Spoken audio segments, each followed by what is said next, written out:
Hi everyone.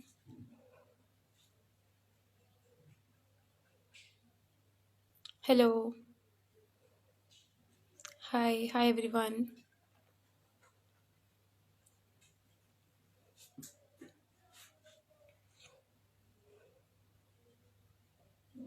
Hello.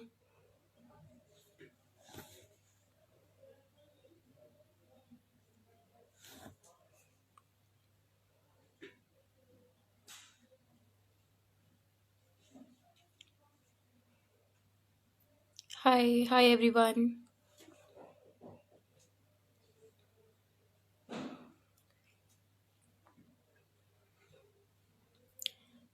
So, good evening everyone. A very warm welcome. I hope you all are well. So, here I am, Chakshu, the host for the today's session.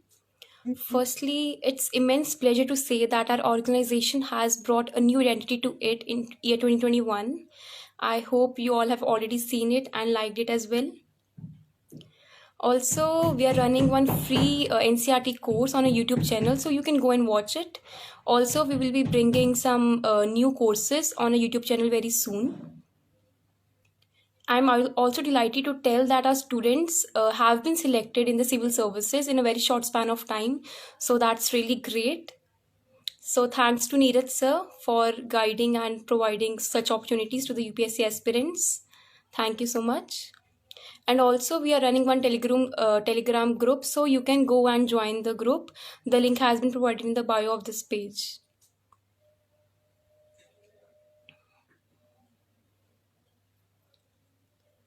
And today we have a session with Shubham sir, and he will be joining us soon.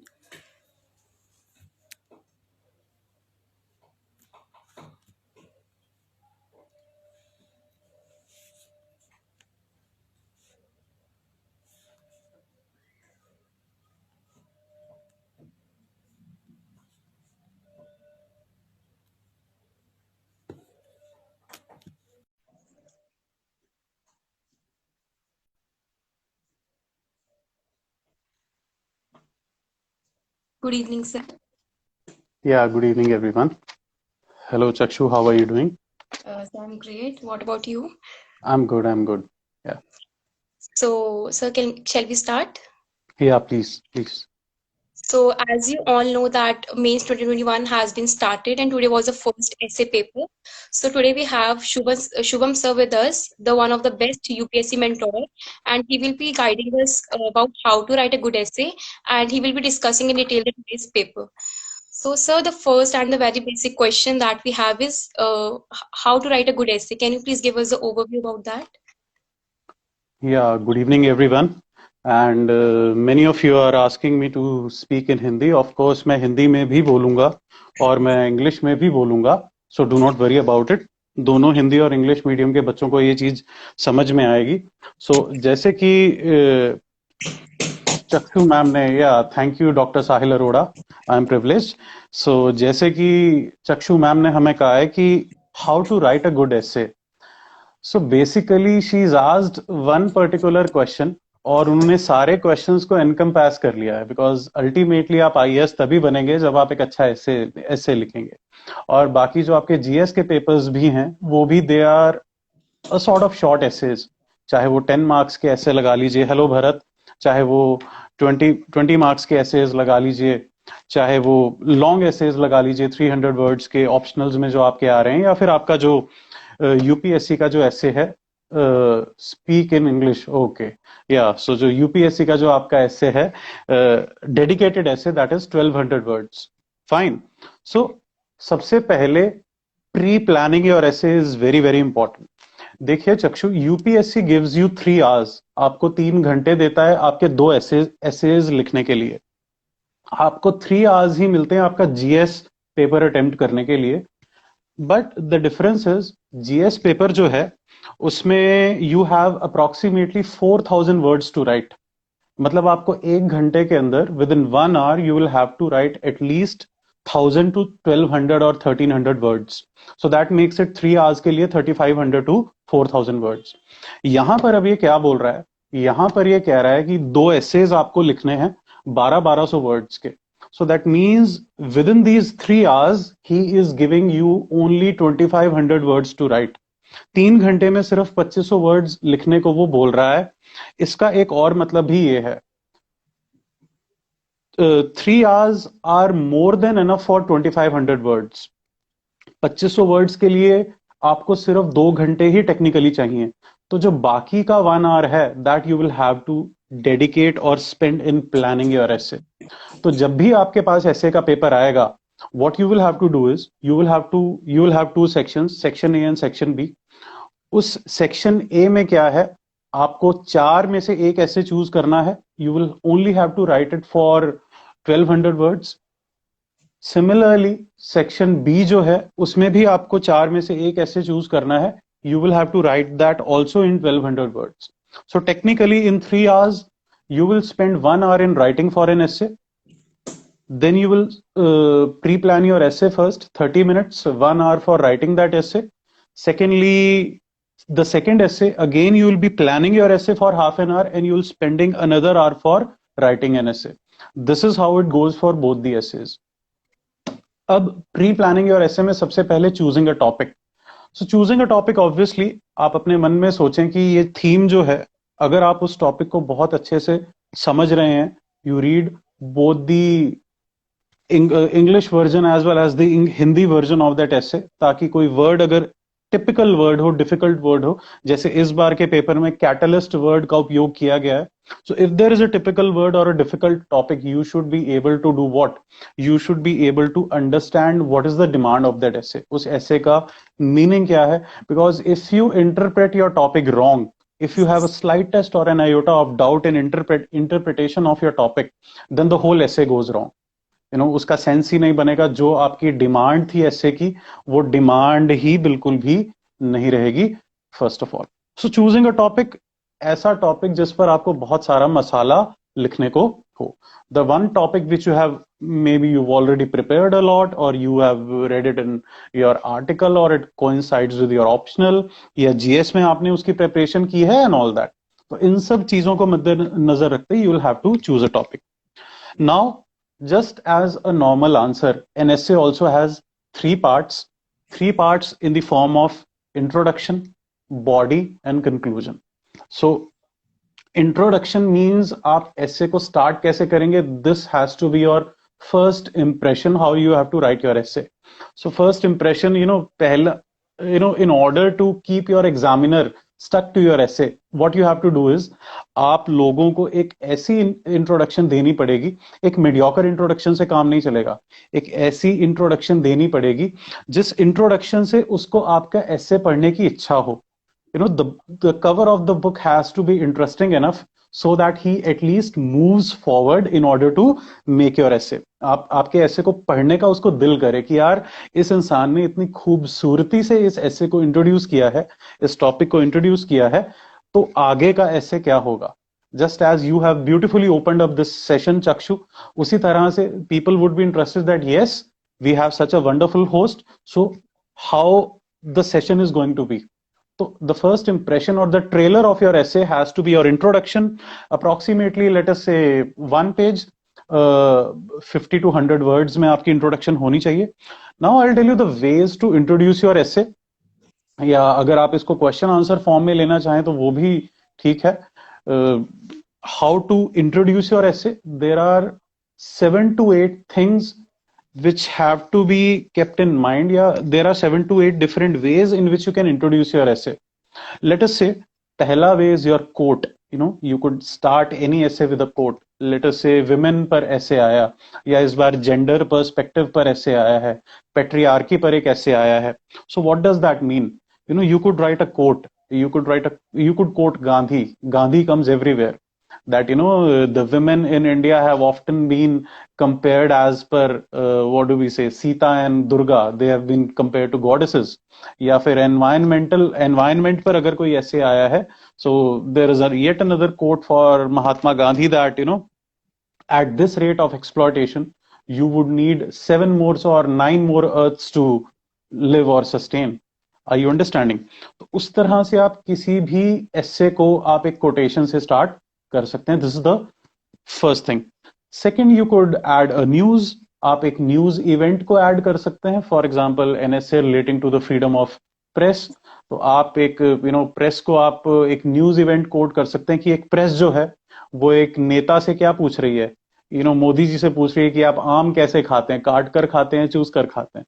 But उसके parallelly देश में बहुत सारी ऐसी चीजें चल रही हैं। कैसी चीजें चल रही हैं? People are dying, farmers are protesting, so people are more interested, or the press is more interested in that particular event, that they are hyping an event which is not even necessary for the public.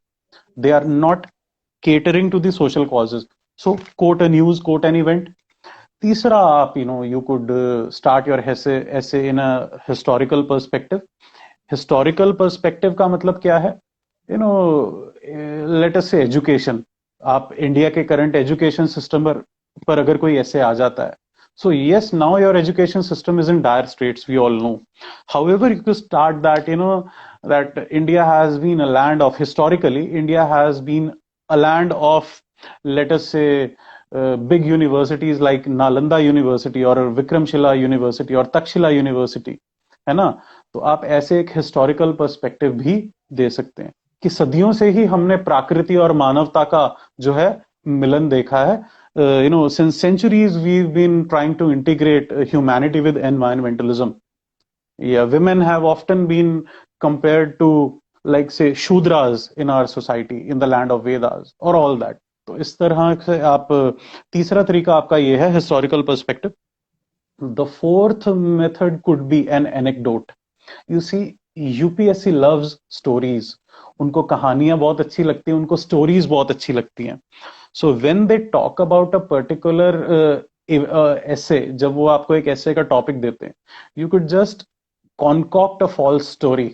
एक झूठी कहानी या एक सच्ची कहानी जो आपकी life में हुई है, आप उस कहानी को, you can always proliferate that story. आप एकदम झट से आप एक कहानी बनाकर उसको दिखा सकते हैं कि अगर आपको गरीबी, पॉवर्टी के बारे में आए, सो आप एक एग्जांपल ले सकते हैं कि Birju was an old person. he had an ailing wife or an ailing mother to look at. उसको अपने बच्चों की एजुकेशन के बारे में करना था. उसको उसका एक स्टोरी, एक थिएटर आप क्रिएट कर सकते हैं. You could create such an environment so that you could, your protagonist, जो आपका सेंट्रल कॉन्सेप्ट है, दैट इज पॉवर्टी, वो पॉवर्टी आप एक स्टोरी के फॉर्म में आप किसी और को बता सकते हैं. So this is yet another way to start an essay. Then you could even define, for example, ऐसे इंटरनेशनल रिलेशंस पर आया है इस बार, आप इंटरनेशनल रिलेशंस की डेफिनेशन से ही एक ऐसे को स्टार्ट कर सकते हैं. That international relations means relations between various Nations and all that. जितने आसपास के नेबर्स हैं आपके, इंडिया हो गया, पाकिस्तान हो गया, चाइना हो गया, इनके बीच के जो रिलेशंस हैं, इनको आप इंटरनेशनल पॉलिटिक्स का नाम देते हैं. And these are driven by technology itself. Then you could be romantic, you see. An essay, for me, there is no particular rule of writing an essay. This is the first rule of an essay paper. There is no rule which defines how to write a good essay, चक्षु. So you could be romantic, right? आप एक poetry की बहुत अच्छी William Wordsworth की lines आप choose कर सकते हैं. You could write from a story. आपने भगवत गीता पढ़ी है तो आप उसमें से कोट कर सकते हैं अपने ऐसे की स्टार्टिंग को. एंड आप कोई फैक्ट ले सकते हैं. फैक्ट का मतलब क्या है? फॉर एग्जाम्पल, इस बार फिर पेट्रियार्की पर आया है. पेट्रियार्की या जेंडर एम्पावरमेंट पर अगर ऐसे आया है, then you see, economic survey का कोई फैक्ट ले लो कि आज के दिन भी हरियाणा में क्या हो रहा है या पंजाब में क्या हो रहा है. For every 1000 boys that take birth, only 700 girls are born. So you start your essay with a fact. आप एक फैक्ट के जरिए अपने एसे को स्टार्ट कर सकते हैं. So this has to be a dynamic starting. Your starting has to be very impactful. It has to be very dynamic. You could quote, you could go to the history, you could write a news item, you could write an event, you can write a story or an anecdote. I'm repeating for everyone. You could write a concept or a definition, or you could be romantic, you could write a poetry line, or you could, start your essay with a fact. आप एक fact से अपना essay start कर सकते हैं. Do you have any, do you have any list of questions for me, Chakshu? Yes, और sir. ऐसे कुछ? Yes, sir. I have certain questions. Yeah, so would you take it now or after we discuss? So as you Chat. wish. As you अभी wish. आप उनको ले लो जो generic अगर doubts हैं रिगार्डिंग एन एसे, या जैसे इंट्रोडक्शन मैंने कर दिया, और कोई चीज, या please. So, most of the people say that there is no need to study anything for the essay writing. So, according to you, how much practice one requires before giving essay? Very valid. You see, there is no dedicated rule or a thumb rule or a book for an essay. लेकिन since you are reading your Hindu or your Express for your civil services preparation, it automatically means कि आपको social issues पर जो है essays की बहुत सारी information या बहुत सारा मसाला ऑटोमेटिकली मिल रहा है.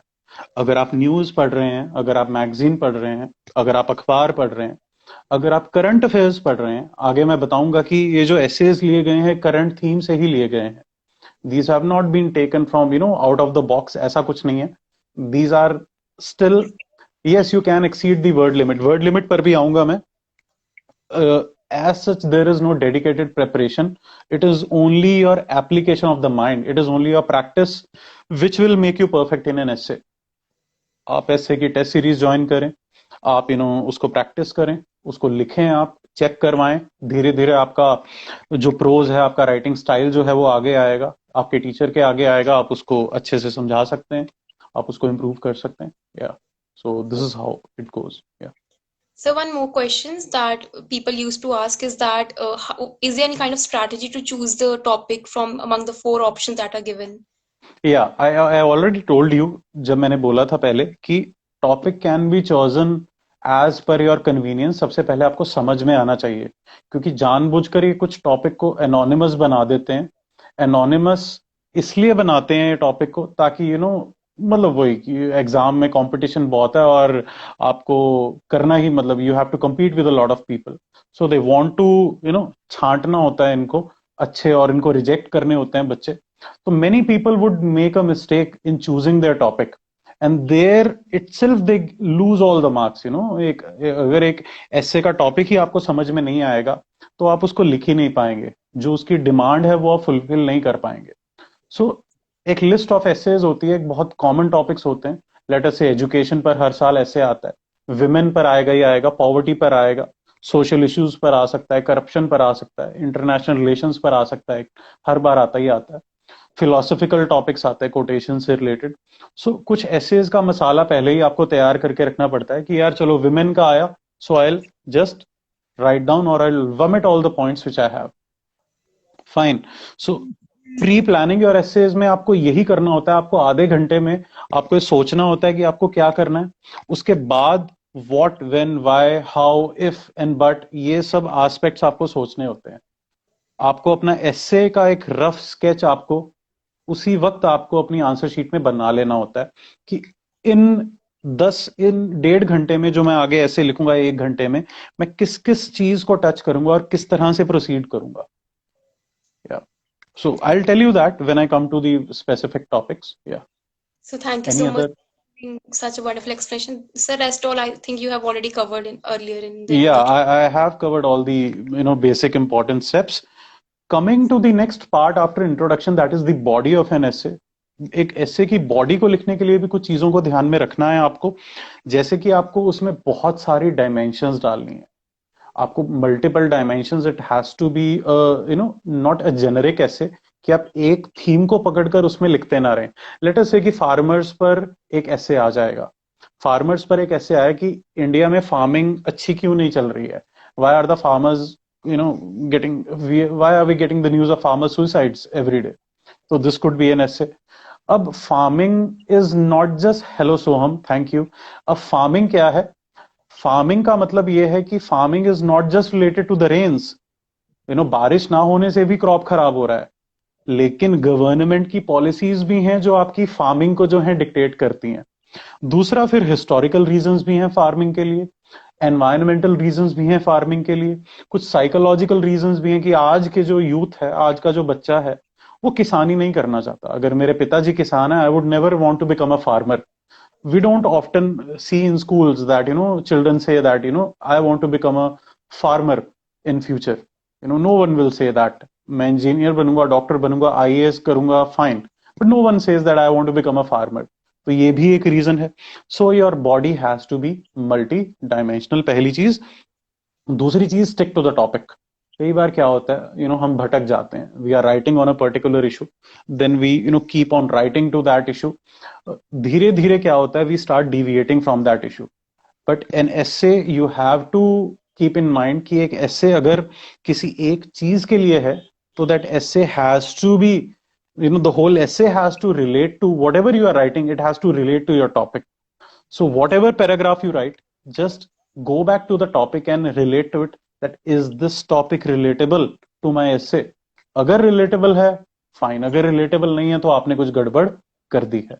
So इस चीज का बहुत ज्यादा ध्यान रखना है। It has to be in a lucid and a simple language. बहुत ही lucid, मतलब बहुत ज्यादा sophisticate। एक अच्छा essay does not mean that your vocabulary has to be Shashi Tharoor type, farrago की तरह आपको लिखना है, या आपको हैवी वर्ड्स का इस्तेमाल करना है, नहीं। It has to be very simple, but your idea has to be superior. आपके आइडिया को तवज्जो दिया जाएगा, ना कि आपके आपकी लैंग्वेज को, आपकी राइटिंग को, and all those things. Handwriting also matters, but your idea has to be supreme. आपका आइडिया उसको अपील करना चाहिए। फिर you have to also write for and against the motion. अगर उसने कहा कि हिंदुस्तान में औरतों की जो हालत है वो अच्छी नहीं है, the women are not respected in India, आप उसमें एक चीज तो लिख दोगे कि हाँ यार, ऐसी बहुत सारी चीजें हैं, that women are not empowered in India, patriarchy exists. लेकिन you will also have to give such examples that women are doing very good in civil services. We have Sania Mirza or Saina Nehwal as well. You have, let us say, Sonia Gandhi as well. You have Sushma Swaraj as well. You have women in politics, you have women in sports, you have women in sciences as well. तो जो चंद्रयान था उसमें बहुत सारे women scientists भी थे, जो विद्या बालन वाली हमने मूवी देखी थी। So we have many examples where both men and women are doing. So आपको ये नहीं कहना कि one side of motion आपको नहीं बताना, आपको you have to tell both the sides of the motion. कहानी के दोनों पहलू आपको बताने हैं। Then comes the last part, that is the conclusion. Conclusion में क्या है, again it has to sum up your whole essay. अगर इंट्रोडक्शन में आप एक ट्रेलर दिखा रहे हैं कि आगे क्या आएगा, कंक्लूजन में क्या होगा, कंक्लूजन में ये होगा कि वे फॉरवर्ड। एक अच्छा आईएएस ऑफिसर क्या करता है, वो रोता नहीं रहता किसी चीज पर, दैट इंडिया में ये अच्छा है, ये बुरा है, ऐसा होना चाहिए, वैसा होना चाहिए, नहीं। He will also tell you that how to improve things. So way forward और अ गुड पॉजिटिव कंक्लूजन, क्योंकि कंक्लूजन के बाद ही आपको नंबर मिलेंगे। Basically he will give you marks after the conclusion, after reading your whole essay. So that is the basic point. ये जो बहुत जरूरी है कि कंक्लूजन आपका ऐसा होना चाहिए जो एक एग्जामिनर पर छाप छोड़कर जाए, उस पर इम्पैक्ट छोड़कर जाए कि yes, this guy is a positive guy, ये अच्छा सोचता है, पॉजिटिव सोचता है, चीजों के प्लस साइड को देखता है, ब्राइटर साइड को देखता है, and he is willing to improve our nation. तभी वो आपको आईएएस बनाएंगे। So this was a little generic about how to write a good essay. Yeah. So thank you, sir. Now can we take the topics of the today's paper in detail? Line wise, can we? हाँ, हम एक एक topic करके दोनों sections हम लेते हैं। Yes please. So, sir, the first topic of section A of the today's paper is that life is a long journey between human being and being humane. All right, you see section A जो है आपका, it is a very philosophical section. बहुत ज्यादा philosophical चीजें इसमें होती हैं। And philosophy means you can think without barriers, there is no limit to your thoughts, that will not be any specific topic. मतलब उस टॉपिक को आप हजारों तरह से इंटरप्रेट कर सकते हैं, आप उसमें हजारों तरह की चीजें डाल सकते हैं। जो आप टॉपिक की बात कर रहे हैं कि life is a long journey between human being and being humane, उसको अगर मैं हिंदी में बोलूं, हिंदी भी देता है कि मनुष्य होने और मानव बनने का, मनुष्य होने और मानव बनने का लंबा सफर ही जीवन है। So this is what he means, that when you take birth, you were born as a child, you were born as a human being. उसके बाद कल को आप ह्यूमन बर्थ लेने के बाद आप क्या करते हो जिंदगी में, दैट मैटर्स अ लॉट। जो आप अचीवमेंट्स आप करते हो, जो आप सोसाइटी के लिए करते हो, जो आप एक सेट एग्जाम्पल करते हो अपनी लाइफ का, your life should be a living example for all the people. So when you die, people should remember you that yes, Ratan Tata was a great person or Mahatma Gandhi was a great person. So यही इसकी theme है, जो पहला topic है, that life is a long journey between human being and being human. कि इंसान पैदा तो हो जाता है, everyone takes birth, but one takes the form of a Hitler, एक अथॉरिटेरियन बन जाता है, एक गुंडा बन जाता है, एक क्रिमिनल बन जाता है. जो दूसरा इंसान है वो क्या बन जाता है? He sets an example with his life. जो उसकी जिंदगी में उसने करना है वो अपनी लाइफ से उस एग्जाम्पल को सेट करता है. You could start with a philosophical thinker, late us से सॉक्रेट्स. एक सॉक्रेट्स की एक बहुत अच्छी कोट मुझे याद आ रही है कि an unexamined life is not worth living. कि अगर आपने जिंदगी को अच्छे से एग्जामिन नहीं किया, जीने के तरीके को, तो जिंदगी, ऐसी जिंदगी जीने का कोई फायदा नहीं है. There is no use of living such a life. So your life has to be based upon becoming what? Your life has to be on becoming a great person. You have to go towards goodness. It is not just important to be a good engineer और a good scientist. देखो, scientist सब अच्छे होते हैं, लेकिन कुछ scientist ऐसे हैं जो वेपन्स बनाते हैं, कुछ साइंटिस्ट ऐसे हैं जो उसका मिसयूज करते हैं. सिमिलरली सॉफ्टवेयर इंजीनियर सब बनते हैं, लेकिन कुछ सॉफ्टवेयर इंजीनियर्स हैं जो हैक कर लेते हैं कंप्यूटर्स, दूसरों के प्राइवेट अकाउंट्स को हैक कर लिया, या ऑल दोज थिंग्स, तो मिसयूज भी है और यूज भी है. So a life is good if you are using it wisely, if you are using it for the welfare of the society. इसमें आप बॉडी में क्या करेंगे? You will focus on the issues like आप लिख सकते हैं that how to become a human.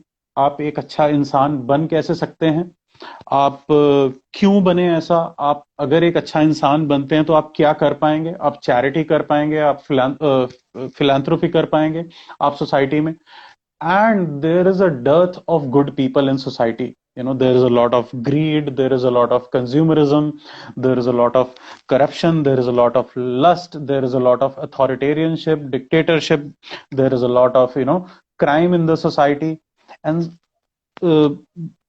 अगर आप चैरिटी करते हैं, अगर आप अपनी प्रिविलेज को किसी दूसरे के लिए अगर आप अच्छा इस्तेमाल करते हैं, अगर आप एक कंपैशनेट ह्यूमन बीइंग बन जाते हैं, if you achieve altruism, if you achieve kindness, if you achieve niceness, that is what makes your journey complete.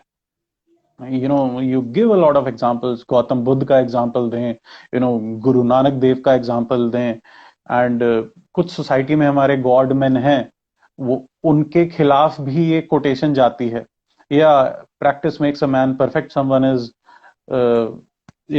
commenting on our feed. So all those things, you could include all those philosophical things in this essay. So hence this sums up this particular topic. Yeah. So we can like link the paragraphs by giving the examples, right? हाँ, आप example दें. There are a lot of IAS officers. अगर आप देखो, IAS कोई भी बन सकता है, लेकिन एक IAS बनकर अगर आप अच्छे काम करें, you would be worshipped as a god. आप गरीबों का घर भी बनवा सकते हैं, आप रोड बनवा सकते हैं, बच्चों के खेलने के लिए फ्री एजुकेशन के स्कूल्स बनवा सकते हैं, आप बहुत कुछ ऐसा काम कर सकते हैं. So this is what it wants to emphasise on. Just use the current examples, use all the, hello Milan madam, use the historical, जो आपके अच्छी अच्छी सोसाइटी में जो personalities आई हैं. Mahatma Gandhi, on every currency note, Mahatma Gandhi is inherited. Why? Because he was the sole man, sole person who took the whole country apart. And उन्होंने, so we can proceed to the next topic. Yes, sir. So the second topic is mindful manifesto is the catalyst to a tranquil self. All right, you see, जो मैं बात कर रहा था topic choose करने की, अब आप आप घबरा जाएंगे, आप एकदम वो कहते हैं ना कि बुलाती है मगर जाने का नहीं, या टॉपिक मुश्किल है मगर घबराने का नहीं. This is a common phrase in civil services preparation which we use. So yes, topic है, मुश्किल लग रहा है देखने में, that mindful manifesto is the catalyst to a tranquil self. लेकिन if you break this topic, so mindful manifesto, manifesto means your goal. Manifesto मतलब आपकी जैसे होते हैं ना इलेक्शन मैनिफेस्टो कि हम अगर पार्टी में आए तो क्या करेंगे। सो माइंडफुल मैनिफेस्टो मतलब, माइंडफुल मतलब अलर्ट और प्लान्ड। सो एक प्लानिंग वाला गोल, अगर आपके गोल्स की प्रॉपर प्लानिंग है, इज अ कैटलिस्ट। एक कैटलिस्ट क्या होता है, द इंजीनियरिंग और द या science students would know it. A catalyst is a particular reagent in a reaction which does not take part in the reaction but furthers the rate of reaction, but changes the rate of reaction. So यहां पर भी अगर आपका गोल है, आप सबने IAS बनना है, लेकिन अगर आप अपने गोल को माइंडफुलनेस से लेंगे, अगर आप ठंडे दिमाग से चलेंगे, प्रॉपर प्लानिंग से चलेंगे, अगर आप that makes you a tranquil self. आपको एक शांति, आपको एक prosperity, it is a road to peace and prosperity in your life. Because ultimately, why do you want to become an IAS officer? या why do you want to become a doctor? Why do you want to become an engineer? आप अपनी जिंदगी में ठहराव लाना चाहते हैं। You want to have peace in your life. You want to have a good career, a prosperous career. This is why you want to achieve something. For that to achieve, the proper catalyst would be that you will have to have a mindful manifesto. That is, आपको एक बहुत ही दिमाग वाला, एक ठंडे दिमाग वाला विचारात्मक आपको गोल जो है आपको सेट करने पड़ेंगे। सो इसका हिंदी ट्रांसलेशन भी यही कहता है, वहां से आपको बहुत इजीली पता लगता है कि विचार परक संकल्प स्वयं तो स्वयं के शांतिचित रहने के उत्प्रेरक है। कि विचार परक संकल्प, अगर आप अपने संकल्प जो आपने किया है, जो गोल आपका है, अगर आप उसको अच्छे से विचार करके करते हैं तो स्वयं के शांतिचित रहने का वो क्या है, उत्प्रेरक है। It is a catalyst for your tranquil self. Tranquillity मतलब शांति। आप तो बहुत सारे एग्जांपल्स हैं, with your planning, with your relevance, with your you do not have to get distracted from your goal. आप इसमें दैट उसेन बोल्ट का आप एग्जांपल दें, the fastest runner of the earth, या आप सचिन तेंदुलकर का एग्जांपल दें, all the successful people, they had one thing in mind. Arjun की जो छिपकली वाला, जो छिपकली कह रहा हूँ, वो मछली वाला जो वो था, कि वो तीर से मछली की आंख देखता है। Every other Kaurava and Pandava sees, कोई पेड़ देख रहा है, कोई कुछ देख रहा है, but it is only the Arjun who was focused on his goal and he could only see the eye of the fish, या birds eye, he could only see the birds eye, है ना। तो वही वाला एग्जांपल यहाँ है।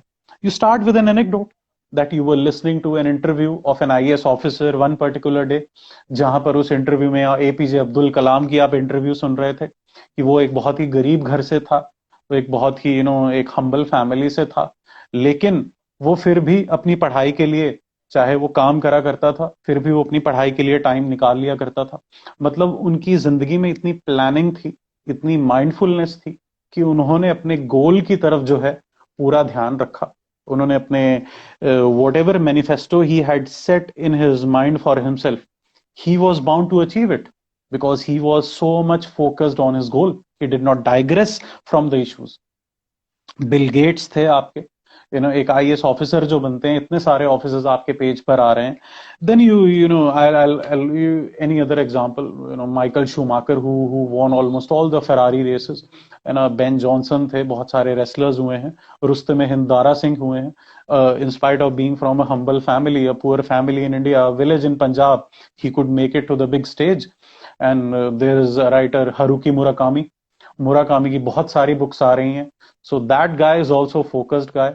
मैंने उनकी रूटीन पढ़ी थी कि वो सुबह 4 बजे उठ के he runs for 2 to 3 hours, and then after running he gets some solace and peace, and then he writes. तो एक यूपीएससी एस्पिरेंट की लाइफ से भी इंस्पायर होता है ये। आप इस ऐसे में बॉडी में ये बताएं कि आप कर कैसे सकते हैं, how can you achieve it. आप योगा से अचीव कर सकते हैं, आप लिमिटेशन ऑफ योर डिजायर्स, आप अपनी इंद्रियों को वश में रखें, आप उससे ये चीज अचीव कर सकते हैं। And how will it help, what are the implications. See, it will help in 2 ways। पहला, ये आपको खुद को हेल्प करेगा। दूसरा, क्योंकि आप एक अच्छे इंसान बन जाएंगे, then you will also be beneficial for the society. आपको अगर सक्सेस मिलता है तो ऑटोमेटिकली आपकी फैमिली को भी सक्सेस मिलता है। अगर आपकी फैमिली एक अच्छी फैमिली बन जाती है, एक सक्सेसफुल फैमिली बन जाती है, it all your members become some responsible citizens of a larger family or a family of families, that is society. So this is what this topic is all about. Yeah. Okay, Thank you. thank you, sir. So third question is that ships do not sink because of the water around them. Ships sink Yeah. because of the water that gets into them. All right. You see, चक्षु, सबसे बड़ा रोग क्या कहेंगे लोग?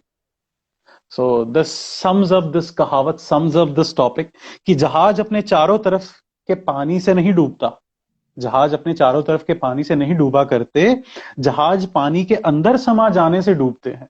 This is what the Hindi translation of this topic says. That ships do not sink because of water around them, ships sink because of water accumulates in them. तो इसको आपने इसी तरह से सोचना है कि अगर आप दुनिया की नेगेटिविटी है, दुनिया की आप कुछ भी करेंगे, अगर आप आईएएस बनने की कोशिश भी करेंगे तो भी क्या है, दुनिया आपको टॉन्ट मारेगी, आपके रिलेटिव्स आपको नेगेटिविटी दिखाएंगे कि चक्षु ये आपके बस की बात नहीं है, आप एक सिंपल लड़की हो, आप इतनी इंटेलिजेंट नहीं हो, आप आईएएस कैसे बन सकती हो. बट उसमें इंटेलिजेंट होने की जरूरत ही नहीं है, उसमें हार्ड वर्किंग और वाइज होने की जरूरत है. तो अगर आप अपनी फैमिली के सुन रही होती तो you would not have come this far. You would not have come as a host or a mentor or a guide at Guide IAS. आप इतने बड़े पेज पर नहीं होती आज अगर आप और नेगेटिव लोगों को अगर आप सुन रही होती. उसी तरह से जो कह रही है, दुनिया की नेगेटिविटी को अगर हम अपने अंदर आने दे देंगे, if we allow whatever the people say, if we allow the external impediments to our growth to dictate our path, then we will never become successful. फिर हमारी नैया डूबेगी ही डूबेगी. अगर हम दूसरों में और अपने में एक दायरा बनाकर रखें, एक बाउंड्री बनाकर रखें, अगर हम दूसरे लोगों से खुद को हम ये परवाह ना करें, कोई कंपैरिजंस ना करें, कोई जजमेंटल ना रहें, then obviously what would happen? Yes, we would achieve our goal. It is our success that would speak. You cannot throw stones at every dog that barks. आपको तो ये सब चीजों को मद्देनजर रखते हुए आपको अपनी दिनचर्या को जीना है, आपको अपने गोल्स को अचीव करना है. This is what this essay says. The people who made it, society never approved of them. Einstein को लोग पागल बोलते थे, न्यूटन को लोग पागल बोलते थे, थॉमस एडिसन को लोग पागल बोलते थे कि ये तो पागल हैं. But had those people listen to the world, अगर उन लोगों ने दुनिया की बातें सोची होती तो क्या होता? तो इसमें यही होता कि वो लोग अपना काम कभी ना कर पाते. Who knew that Einstein would discover those energy mass equations और बोस आइंस्टाइन इक्विलिब्रियम वगैरह, या न्यूटन ग्रेविटी कभी डिस्कवर करेंगे. थॉमस एडिसन को अगर हम सोचते कि ये तो यार आम इंसान है, ये क्या कर पाएगा जिंदगी में, अगर वो ऐसा सोच लेता तो वो बल्ब को कभी भी डिस्कवर ना कर पाता. जेम्स वॉट कभी स्टीम इंजन ना डिस्कवर कर पाता. गांधी को बहुत ज्यादा रोका गया. गांधी को कभी उसको अंग्रेजों ने नंगा फकीर बोला, उसको कभी वो सेकंड टेबल राउंड कॉन्फ्रेंस जब वो यूके में अटेंड करने गए गांधी जी, तो वो बिल्कुल एक लाठी और वो कंबल लेकर, अपना एक लंगोट लेकर चले गए. He was called a fakir there, but he did not, he said that it does not matter what clothes I wear, what matters is the people who I represent. मुझे मेरे गोल की तरफ जाने से कोई भी बाहर की चीज नहीं रोक सकती. This is the central idea of this essay. इसमें यही है, keep including all the personalities. Mother Teresa इतनी बूढ़ी होकर भी, इतनी गरीब होकर भी, क्रिश्चियन होकर भी, वो यहाँ पर लेपर्स के लिए, जो कोढ़ी थे, उनके लिए उन्होंने बहुत सारे काम किए. So all those things you will have to consider when it comes to this particular philosophical quotation. अगर आप देख रही होंगी ट्रेंड, तो the first essay, the second essay, as well as the third essay, जो अगला आएगा वो भी सेक्शन ए के जो 4 ऐसेज हैं, these are more philosophical essays. Yeah. So thank you, sir, for the motivational explanation of this essay. So Yeah. next question is that simplicity is the ultimate sophistication. Yeah, you see, सरलता जो है, what the Hindi translation of this essay says is, I love this translation. I want to categorically say कि सरलता चरम परिकरण है, परीक्षीकरण है. सरलता चरम परीक्षीकरण है. Simplicity is the ultimate sophistication. So आज की जो दुनिया है, ये बहुत चकाचौंध वाली दुनिया है, बहुत दिखावे वाली दुनिया है. जो दिखता है वो बिकता है। Even in the civil services groups में बहुत सारे आपके और चैनल्स देखता हूं, मैं उनका नाम तो यहाँ नहीं लूंगा गाइड आईएएस में, क्योंकि मैं पढ़ा रहा हूं, मैं उनका नाम नहीं लूंगा, that would be counter productive, anti competitive हो जाएगा। बट मैं देखता हूँ वो बहुत ज्यादा दिखावा कर रहे हैं, वो एक्चुअली में रिजल्ट नहीं ला रहे हैं। बहुत सारे कोचिंग इंस्टीट्यूशंस भी हैं, वो बच्चों का भला नहीं कर रहे हैं। उनका इंफ्रास्ट्रक्चर अच्छा है, डेकोरेटेड है, एयर कंडीशनिंग है, ये है वो है, वो इन सब को लेकर वो अपने आप को आगे प्रमोट कर रहे हैं, वो सिर्फ मार्केटिंग कर रहे हैं। सो रियल वर्क जो है, जो सिंपल सीधा साधा काम है, वो ये लोग नहीं कर रहे। तो अगर आपकी जिंदगी में ठहरता आएगी, अगर आपकी जिंदगी में सरलता आएगी, वो ऑटोमेटिकली एक स्पेशलिटी बन जाएगी। क्योंकि आजकल की चकाचौंध वाली दुनिया में, आजकल की कंज्यूमरिस्ट सोसाइटी में, आजकल की डेकोरेटिव सोसाइटी में, first of all you will be a distinct person if you will be a very simple person. अगर आप एक खादी का कुर्ता पहनकर जाएंगे किसी पार्टी में, people might have worn those tuxedos and all those things, but if you are a simple guy you will be more noticeable। आप बहुत ज्यादा नोटिसेबल होंगे, पहली चीज। दूसरी चीज, फिर आप इसमें बहुत सारे एग्जाम्पल्स दे सकते हैं।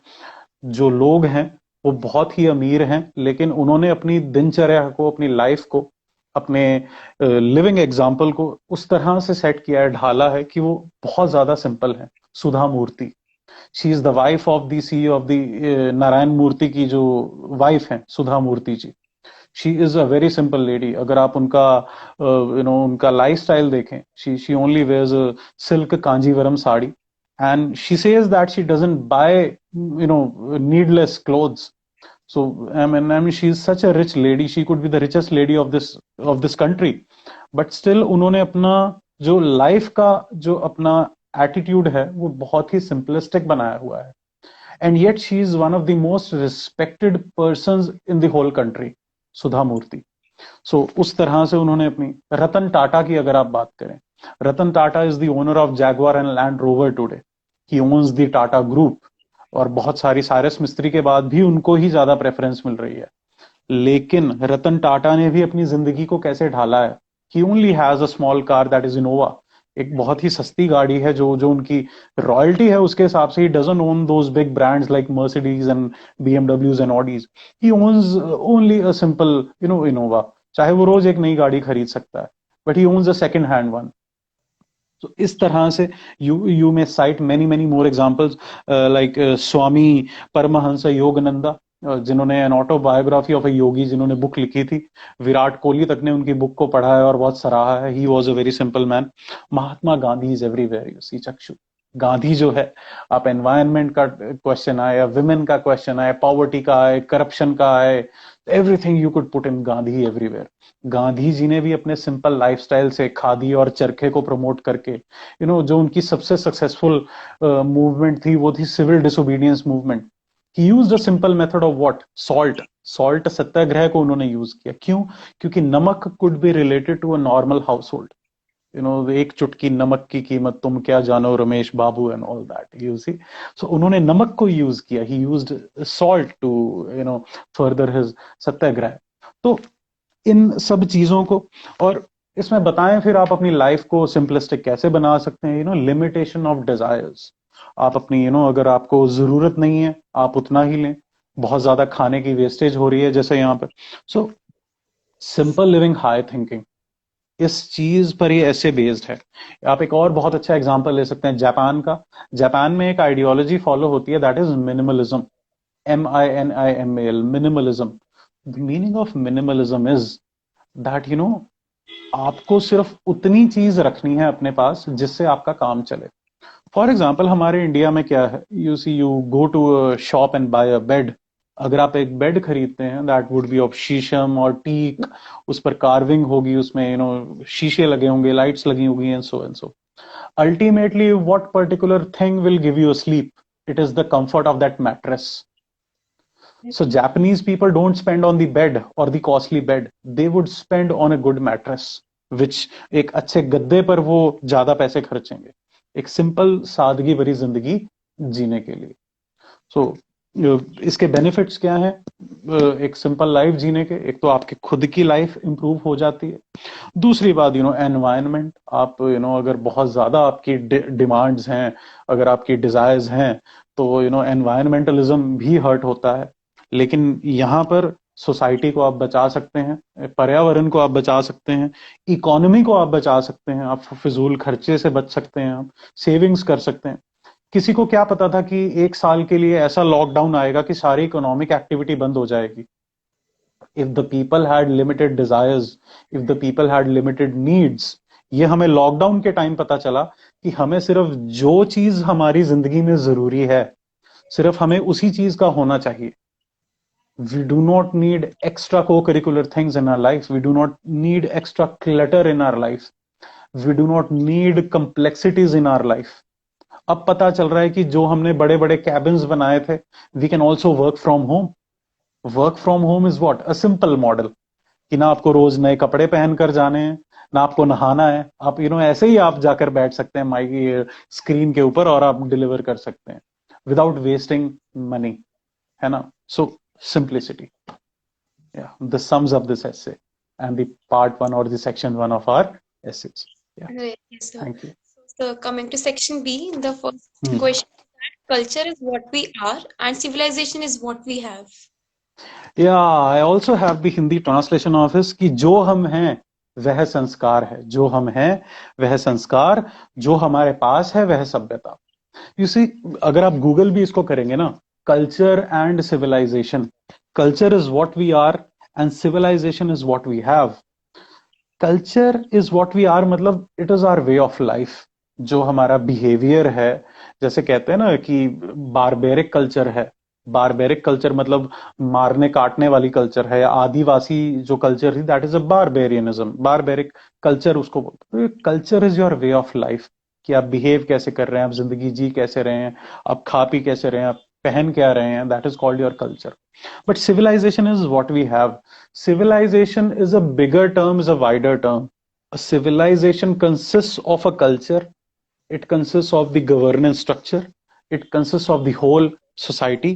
For example, when we talk about Indus Valley civilization, Indus Valley या हड़प्पन civilization की जब हम बात करते हैं, that meant that civilization of Harappa or Indus Valley had complete set of traits called culture of Harappa civilization, the society of Harappan culture, the industry prevalent in the Indus Valley civilization, as well as the governance and etc.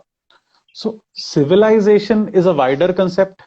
Civilization, आप एक अच्छी developed culture को आप एक civilisation मानते हैं। Culture तो early man में भी थी। उनकी कल्चर क्या थी? देवर हंटर्स एंड गैदरर्स, जो अर्ली मैन था, जो अर्लीस्ट मैन था। उसके बाद एग्रीकल्चरलिस्ट आए, पैस्टोरल्स आए, उसके बाद इंडस्ट्रियलिस्ट आए, इंडस्ट्रियल रेवोल्यूशन आया, उसके बाद आज की अर्बन लाइफ आई। So from that barbarianism, that barbaric culture, when we kept on evolving as humans, when we kept on developing as humans, then we gave birth to a civilization.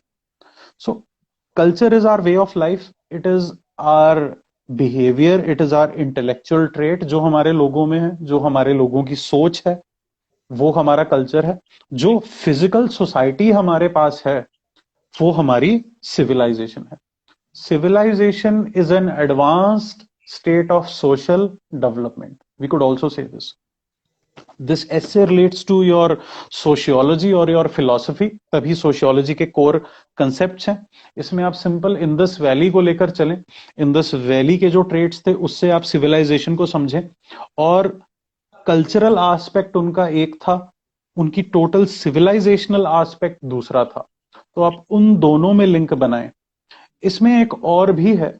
आज के example को अगर हम लें, अगर कुछ बच्चों ने मतलब कल परसों की न्यूज सुनी होगी, तो जो वॉशिंगटन में हुआ, जो कैपिटल पर ट्रंप के सपोर्टर्स ने कहा, वो क्या था? That was not civilised behaviour, that was not a developed behaviour, that was an uncivilised behaviour.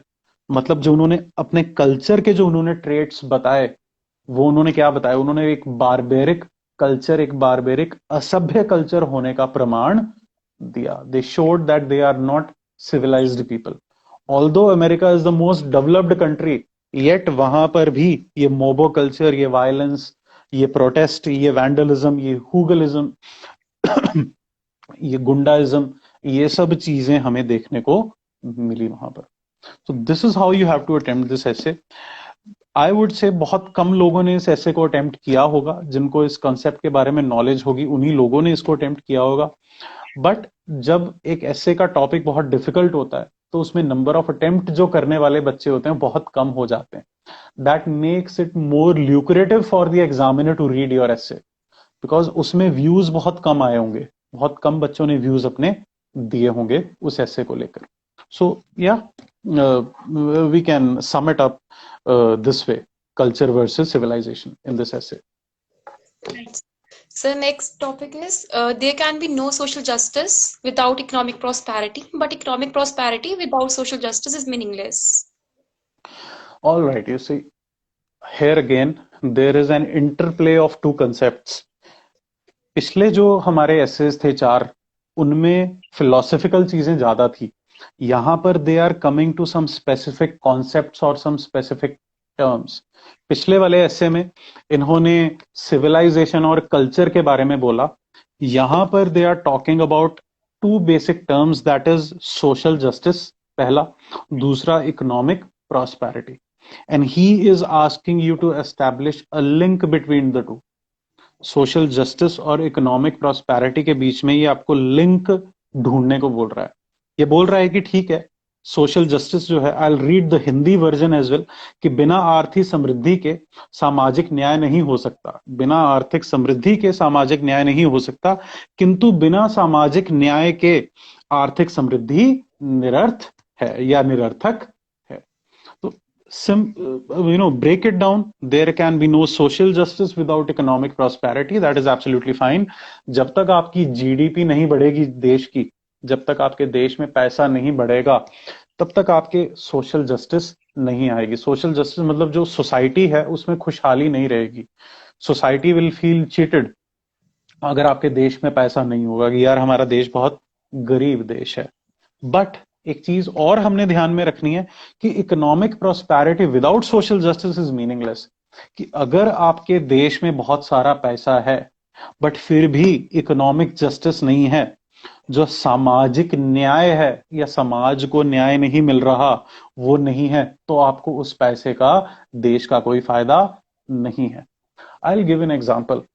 So there are two priorities. एक पहली प्रायोरिटी ये है कि आप अपने देश में बुलेट ट्रेन बना लें। आपने अपने देश में बुलेट ट्रेन का ऑर्डर कर दिया जापान को कि हमें 1 लाख करोड़ की जो है बुलेट ट्रेन हमें दे दी जाए, फाइन। लेकिन जब तक उस बुलेट ट्रेन में इस देश का आम आदमी टिकट नहीं खरीद पाएगा, तब तक वो बुलेट ट्रेन बनाने का कोई भी फायदा नहीं। You can start this essay by quoting B.R. Ambedkar. Whenever there is an issue of social justice, you should always quote Ambedkar. Ambedkar ने ये बोला था, we are entering into an era of let us say contradictions where we have political justice but we do not have social and economic justice। कि हमें constitution पर fundamental rights तो मिली हैं, हमें ऑन पेपर तो हमारा देश बहुत अच्छा लग रहा है कि भारत माता की जय वगैरह हम बोल रहे हैं, पर क्या असल में हमारे भारत में वो जय करने लायक चीजें हैं या नहीं? हमें उस चीज को यहाँ पर उजागर करना है कि ठीक है, हमारे पास बुलेट ट्रेन हो सकती है, हम 3000 करोड़ रुपए का सरदार पटेल का स्टैचू भी बना सकते हैं, हम इतना बड़ा हम राम मंदिर भी बना सकते हैं, हम सबके स्मारक भी बना सकते हैं, हम ब्रिजेस बना सकते हैं, बट क्या एक रिक्शा पुलर जो है, क्या उसको 2 वक्त की रोटी भी हमारे देश में नसीब हो रही है? इस चीज पर आपको प्रकाश डालना है। You will have to throw some light on this aspect that your economic prosperity, अगर आपके देश में खुशहाली भी हो रही है, वो खुशहाली हर इंसान तक पहुंचनी चाहिए। It should reach the poorest of the poor, it should reach a rickshaw puller. उसको एक औरत को भी मिलनी चाहिए, एक बच्चे को भी मिलनी चाहिए, एक बूढ़े को भी मिलनी चाहिए, एक मुसलमान को भी मिलनी चाहिए, एक दलित को भी मिलनी चाहिए, एक ब्राह्मण को भी मिलनी चाहिए। For economic prosperity to be feasible, you have to have a sense of social justice कि every person in your society has to have has the right to have the fruits of your prosperity. जो development के fruits हैं those have to be equally divided. इसमें एक inequality debate को भी आप coat कर सकते हैं, अमर्त्य सेन को, आप थॉमस पिकेटी को कोट कर सकते हैं कि हिंदुस्तान की 1% population, that is Ambani Adani, they own 60% of the wealth. कि सिर्फ 1% पॉपुलेशन के पास 60% हमारी संपत्ति है और बाकी 99% people have only 40% of the wealth. So in these topics, firstly we have to relate between the two and then write. Yes, you have to, very good.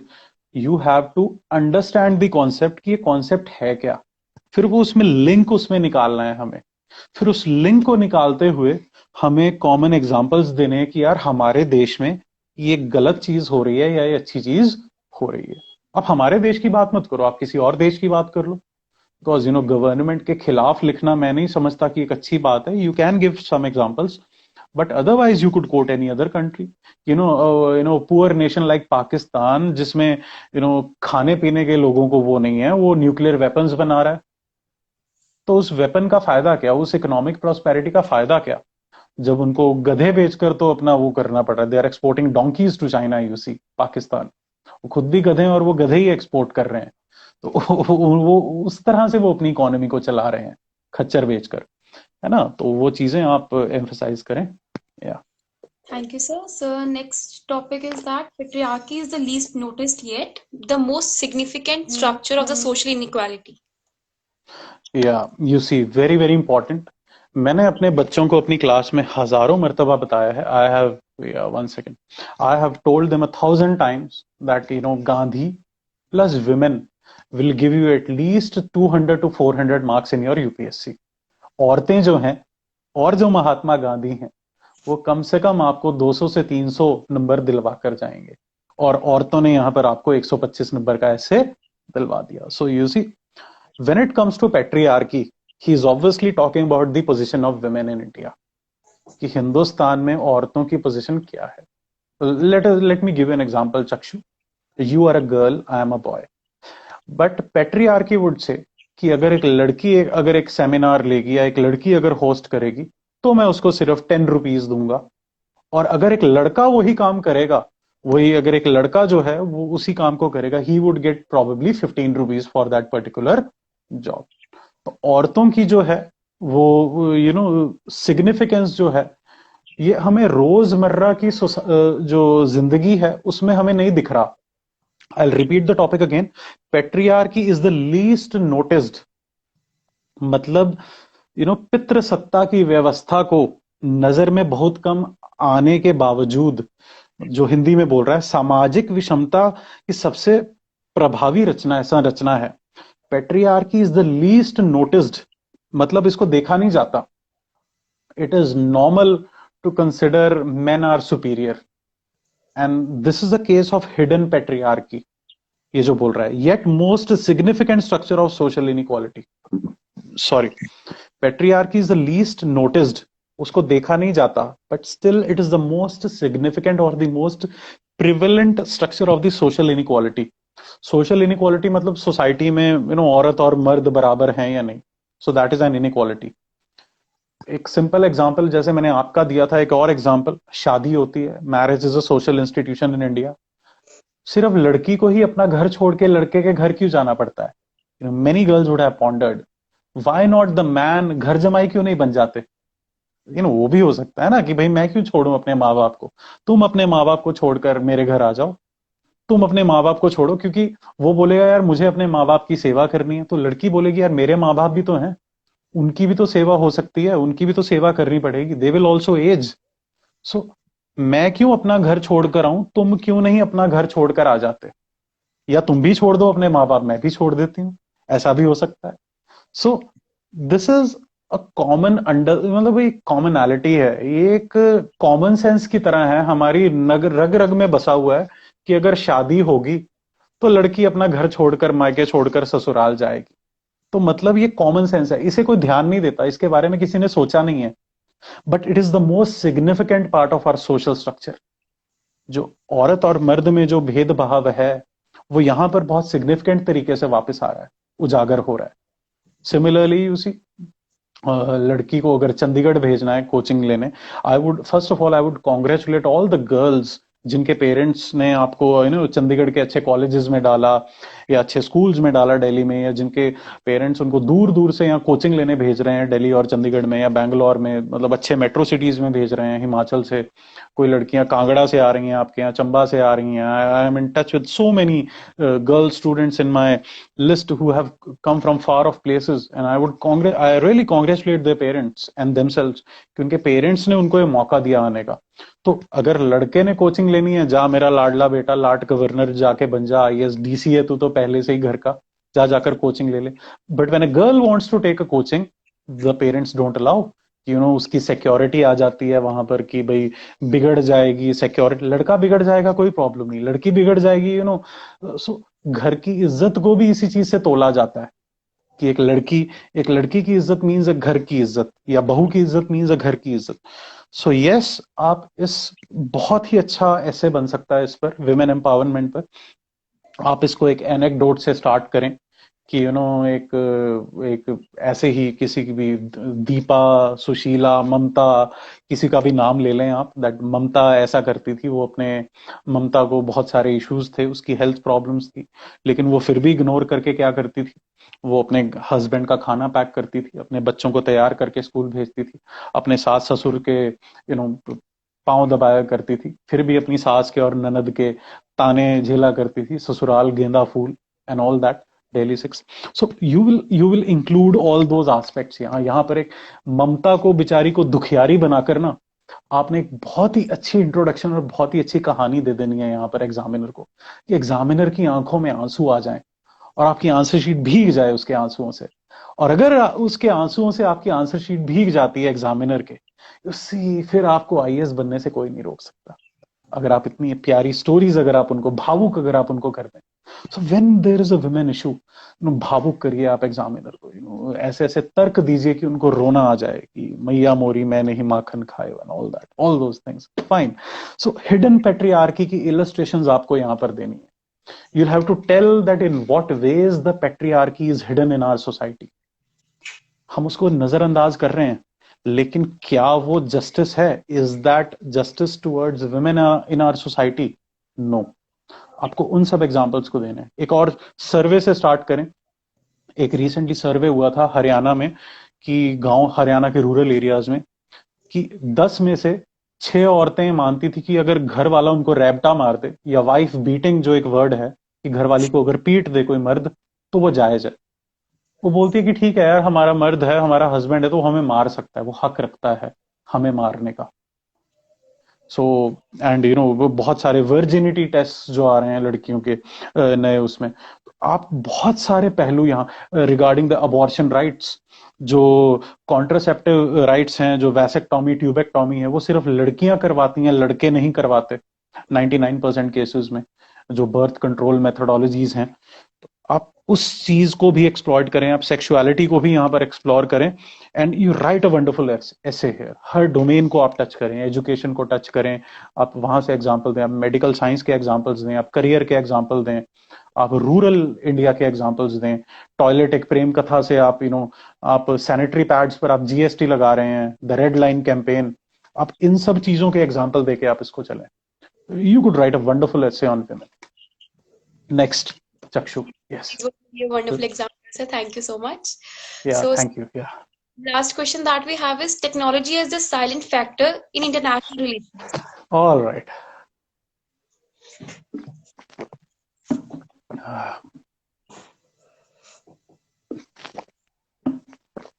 So you see, last time मैंने political science and international relations का मैंने एक seminar लिया था छोटा सा, और उस सेमिनार में मैंने एक चीज बखूबी बोली थी। मैंने वादा किया था कि आपको ये ऐसे पेपर में भी हेल्प करेगा, और वही बात हुई। आज मेरा वादा पूरा हो गया कि जो technology as a salient feature of international relations है, मतलब मेरा जो पॉलिटिकल साइंस ऑप्शनल है, आई होप कि गाइड एएस के सारे बच्चे सुन रहे हैं, मेरा जो इंटरनेशनल रिलेशंस का जो ऐसे है वो यहाँ पर आ गया। और मैं वादा कभी नहीं तोड़ता यूसी, क्योंकि अगर वादा टूट जाए तो उससे दिल टूट जाता है। और किसी का दिल नहीं तोड़ना चाहिए। सो अपने एस्पिरेंट्स को मैं कैटेगोरिकली बताना चाह रहा हूं कि मेरे political science and international relations में से हर साल एक ऐसे topic dedicated to your international relations आ रहा है। And this is an example why my optional is a superior optional, why political science is a superior optional than any other goddamn optional in this world. अंतरराष्ट्रीय संबंधों में मौन कारक रूप से प्रौद्योगिकी, अंतरराष्ट्रीय संबंधों में मौन कारक रूप से प्रौद्योगिकी, technology as a silent factor in international relations, this is what you said. So आप इसको यू सी, आप इसको हिस्ट्री से जाएं आप लेकर कि पहले जमाने में जो था इंटरनेशनल रिलेशंस को पावर डिफाइन करती थी कि हम जो थे रशिया के दोस्त थे, यूएसएसआर के दोस्त थे, और चाइना जो था वो अमेरिका का दोस्त था, या पाकिस्तान जो था जो अमेरिका का दोस्त था। लेकिन उनकी पावर भी क्या थी? मिलिट्री पावर थी। और वो मिलिट्री पावर भी उनके पास कहां से आई? Because they had defence advanced weapons. So what does it mean? That technology played an important part in the international affairs between two countries. दो देशों के बीच में टेक्नोलॉजी जो है वो एक साइलेंट प्लेयर है। As such we don't import technology, but we have good relations with any other country if that country is technologically superior. हमने जो रफाल के एरोप्लेन्स खरीदे वो हमने फ्रांस से क्यों खरीदे और हमने रशिया से क्यों नहीं खरीदे? रशिया हमारा दोस्त है, हम रशिया से भी ले सकते थे एरोप्लेन, हमने फ्रांस से क्यों लिए? Because their aeroplanes were technologically superior than Russia. या हमने युगांडा से क्यों नहीं लिए, नेपाल से क्यों नहीं लिए, रवांडा से क्यों नहीं लिए, पैपुआ न्यू गिनिया से क्यों नहीं लिए, इथोपिया से क्यों नहीं लिए? The only reason is France is technologically superior to all these nations. एक और मैं यहां पर एग्जाम्पल दर्शाना चाहूंगा, वेरी वेरी इंपॉर्टेंट, और जानबूझकर इन्होंने डाला है। Talking about India's health diplomacy during the times of Covid, हमने बहुत सारे लोगों को या बहुत सारे देशों को दवाई बनाकर देने का वादा किया है, और हमने बहुत सारे डेवलप्ड कंट्रीज को हमने हाइड्रोक्लोरोक्विन तक हमने सप्लाई किया है। So we have used technology as an important player, as an important salient factor in our international relations with the other countries. So technology has in fact today become a very very important determinant of foreign policy. Foreign policy, उन देशों के साथ हमारे अच्छे संबंध होने बहुत जरूरी हैं जिन देशों में टेक्नोलॉजिकल एडवांसमेंट्स बहुत ज्यादा हैं। हम बोलते हैं कि China is superior to India, the only reason is because China is way ahead of India in terms of technological developments in the form of fifth industrial revolution, big data, quantum computing, nuclear science, space technology and all that. सो इन सब examples को लिखकर आप आए वहां पर, you will get a wonderful essay of sorts. Yeah. So I think I have done justice to all the questions which you've asked me, Chakshu. Any other Yes. doubt if you have? No, sir. I think all the questions are addressed now, so thank you so much. Yeah. Yeah, thank you so much. It was a long session. I hope आप लोग bore नहीं हुए होंगे, but अगर हुए भी हों तो ये आपके लिए बहुत जरूरी है, क्विंटेसेंशियल, बिकॉज एसे में जो है it can make your break. You see, एक अच्छे एसे में you can even score 170 marks, और प्रेपरेशन की इसको जरूरत नहीं है। सिर्फ आपको जो अपना जीएस है वो अच्छे से करना है। आप हिंदू अच्छे से पढ़ते रहें, एक्सप्रेस अच्छे से पढ़ते रहें, you will not need any other source for writing a good essay. It is all your current affairs. या Yes, sir. Thank you, sir. It was really a wonderful session and motivational one. So thank you for giving us. My pleasure, thank you, thank you. Thank you, sir. Also, I would like to thank our patience audience for joining us today, and I would like to say all the best to all those who have the exam tomorrow. So, goodbye, everyone. Yeah, Thank you, all sir. right, goodbye, thank you।